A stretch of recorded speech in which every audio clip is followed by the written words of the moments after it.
its group launch. It's a global campaign remembering 20 years of the failed war on terror. Assalamu alaikum. Welcome to the program. Walaikum salam wa rahmatullahi wa barakatuh. Okay, Jazakallah khair for having me.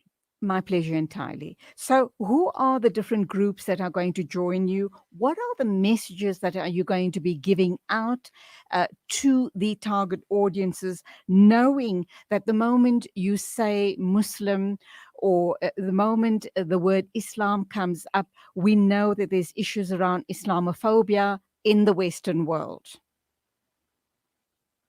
So, as you kindly introduced, we are launching an international campaign called the International Witness Campaign, which is done in partnership with over 40 organizations globally from all across the world, organizations from the Western world and also from other countries also. And these organizations are coming together to essentially highlight the failures, abuses, and amplify the voices of the victims and survivors of the so-called war on terror. We all know back in 2001 when George Bush announced the invasion of Iraq and of Afghanistan, and he used the phrase "the war on terror." And this particular war on terror, this particular phrase, took a life of its own and became a universal phrase that's used to target Muslims and Islam on a global level. So globally, series of failed wars, drone and proxy wars that were enacted against Muslim populations across the globe, leading to hundreds of thousands of deaths, just the most conservative estimates, and tens of millions of people displaced from their homes. And also domestically, in most countries of the world, and especially in the West, there have been a raft of legislation, of laws. These laws were passed under the guise of combating terrorism, but the reality was it was combating Islam, it was combating manifestations of Islam. It was limiting what Muslims can do and can't do. And it was also creating an atmosphere of Islamophobia, which you mentioned, and fear of Muslims. And this has been going on for 20 years. We're bringing together all these organizations essentially to demand that there is accountability for what has happened over the last 20 years. And using this moment of the end of the war of Afghanistan, as you know, yesterday the last US troops were evacuated from Afghanistan. And this is a poignant moment for us to stop and reflect over the actions that the Western governments and world leaders have taken over the last 2 decades and make steps towards accountability and towards justice, and to not allow this to happen again in the future. Now, globally, failed wars have seen the devastation of entire nations through direct invasions and proxy wars. And we know from the Western perspective, these wars is costly, but it obviously is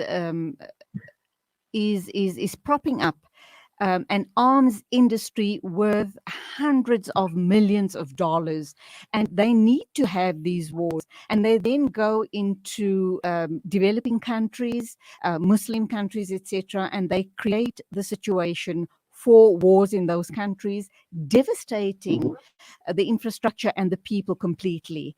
And of course, we also know the displacement of millions and millions of people, which the West themselves has caused the wars, but they don't want the displaced people in their lands, in the West.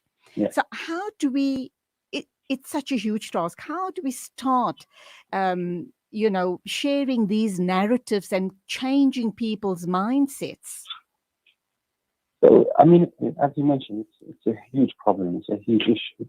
The organization I work for, CAGE, has been campaigning on this issue.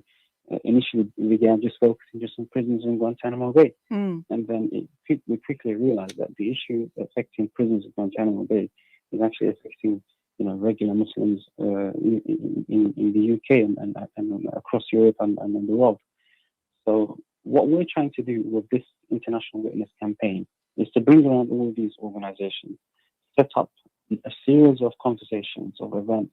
These are high impact events, things like film festivals, theatre productions, publication of reports, books, media events, community outreach, and essentially begin a grassroots-led conversation and with key policymakers, key people, influencers who've been involved in these issues for the last 2 decades, to begin to shift the mindset, to begin, as they say, to win the hearts and minds of people, to essentially argue and using especially the voices of survivors, people who've lived through this, experienced the torture, the humiliation, the imprisonment without charge and trial, those who've experienced the hard end of these counter-terrorism policies, which are Islamophobic policies in the West, and to amplify their experiences and their narrative, to shift the narrative, and to hopefully make a dent on this issue. Inshallah, this will be a long drawn-out campaign for the next 5-6 months or so, and we hope, inshallah, we can make an impact with all our partners. I mean, your listeners can go to 20yearsofwar.com and they'll find all the activities and details of the campaign there, inshallah.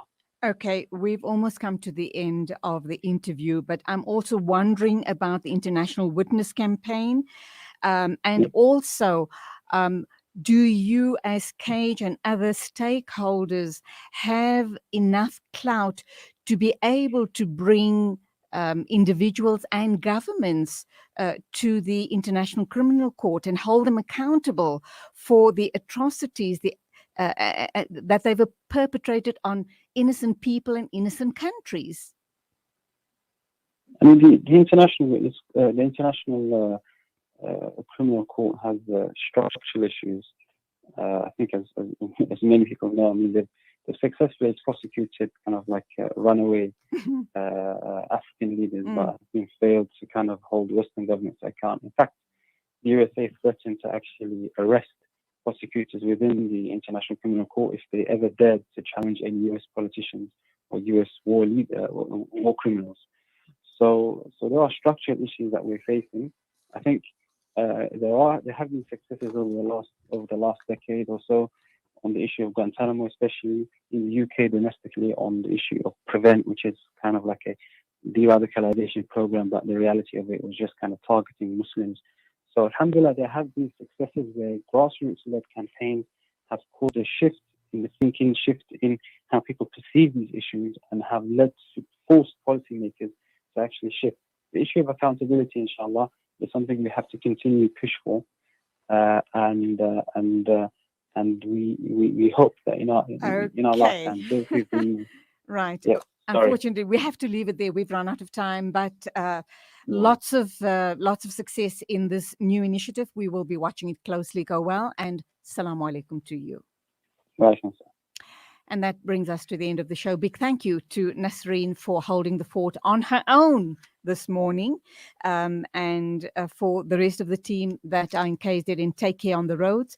At follow the protocols. Sanitize, mask up, and social distance. Also, be careful wherever you are. Thank you for being with me at the same time. It is